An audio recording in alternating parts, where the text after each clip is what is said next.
You're listening to Policy Currents, a weekly podcast from the RAND Corporation. I'm Deanna Lee. And I'm Evan Banks. Every Friday, we bring you new insights from RAND's latest research and commentary. It's April 28th.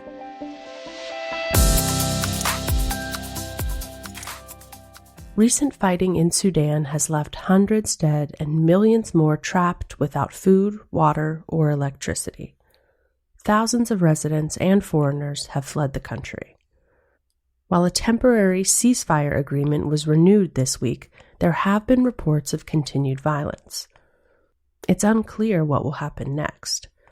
But according to RAND's Jacqueline Burns, a former advisor to the U.S. Special Envoy for Sudan and South Sudan, it will be a long path toward peace. Burns wrote in the New York Times this week about what led to the unrest. While rising tensions between two rival generals were certainly a factor, the problems in Sudan stretch back much further, she says. Over the last decade, the U.S., NATO, the European Union, and other interveners have focused on brokering peace deals in Sudan that split power between armed groups. In other words, the international community's urgent efforts to stop the bloodshed have largely revolved around engaging the people with the guns, which might sound perfectly reasonable, but according to Burns, this approach is misguided. Women, internally displaced persons, and anyone who is not part of a rebel movement are often excluded from the process. What's more, Burns says, the armed groups and dictatorial regimes know that as long as they are participating in a peace process, international pressures will eventually, and often quickly, fade. And there are typically very few effective mechanisms to hold them to a signed agreement. Burns says she saw this time and again in both Sudan and South Sudan, where leaders of armed groups she dealt with were more interested in watching televised soccer matches by the hotel pool and scheduling meetings for their own gain, rather than discussing the violence affecting their people. That's why this approach to conflict resolution rarely leads to sustainable peace. It legitimizes armed groups as the only valid power brokers, while asking Sudanese citizens to quietly wait their turn. Often, that turn never comes, Burns says. Quote, if the international community continues to prioritize the voices of the armed and corrupt over those seeking real political reform and representation, we can expect nothing less than the continued cycle of violence and human suffering witnessed over the past week in Sudan. Excessive alcohol use continues to be one of America's most serious drug problems, accounting for 1 in 8 deaths among people ages 20 to 64. Not only this, but excessive drinking creates massive economic costs because of its effects on workplace productivity, healthcare costs, and crime. And with drinking in the U.S. spiking during the pandemic, Americans' relationship to alcohol has become a topic of renewed interest. In South Dakota, officials are trying to address the problem of excessive drinking through a program called 24/7 Sobriety. This program focuses on people arrested multiple times for drunken driving or other offenses. 24/7 Sobriety requires participants to abstain from drinking and take frequent alcohol tests. The program is very transparent. Those who violate the rules are subject to a swift and certain sanction. Participants whose blood alcohol level is above 0.00 are taken to jail, usually for a night or two. A RAND study published earlier this year showed that this program is making a difference. Participants who had been arrested for drunken driving had about a 50% lower risk of dying, for any reason. Additionally, past RAND studies have demonstrated other benefits to the 24/7 sobriety program. For example, participants had a lower probability of being arrested again during the first year after entering the program. And after counties adopted 24/7 sobriety, the number of arrests for domestic violence and repeat drunken driving in those counties decreased. The economic and technological rivalry between the U.S. and China continues to intensify.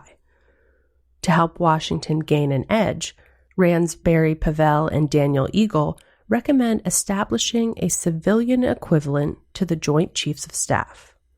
The Joint Chiefs of Staff was formalized in 1947, and over the next 4 decades, it would function as a sort of corporate advisory board in advising the president on military matters and provide, in President Harry Truman's words, coordination and unified command to prevent future aggression against world peace. The civilian equivalent of such a body could be modeled after this vision of a central command. It would be, in essence, a new economic Joint Chiefs of Staff, including at least the Secretaries of Commerce, State, and Treasury. It would be focused exclusively on economic competition, providing support for the National Economic Council, which would retain its broader mandate for U.S. and global economic policy. International engagement would also be a critical element of this new body, as the U.S. and its allies may need to expand their cooperation around the use of economic and technology tools. Pavel and Eagle sum it up this way. An economic Joint Chiefs of Staff could help ensure that geopolitical outcomes are, quote, more favorable for the American way of life and less so for the authoritarians. Over the last year, North Korea has ramped up the frequency and intensity of its missile launches and other provocations. Leader Kim Jong-un also announced plans for an exponential increase in nuclear weapons. And Pyongyang is increasing the diversification of its arsenal to include a wide array of missiles and other weapons. These range from a new liquid-fuel intercontinental ballistic missile and long-range cruise missiles to a newly introduced underwater nuclear drone. All this raises an important question. Why is Kim Jong-un making such excessive investments in his nuclear and weapons programs and dramatically showing off his country's military capabilities, even though the U.S. and South Korea have no intention of invading North Korea? Rand's Bruce Bennett explains that Kim tells his people that this nuclear buildup is necessary for the country's defense.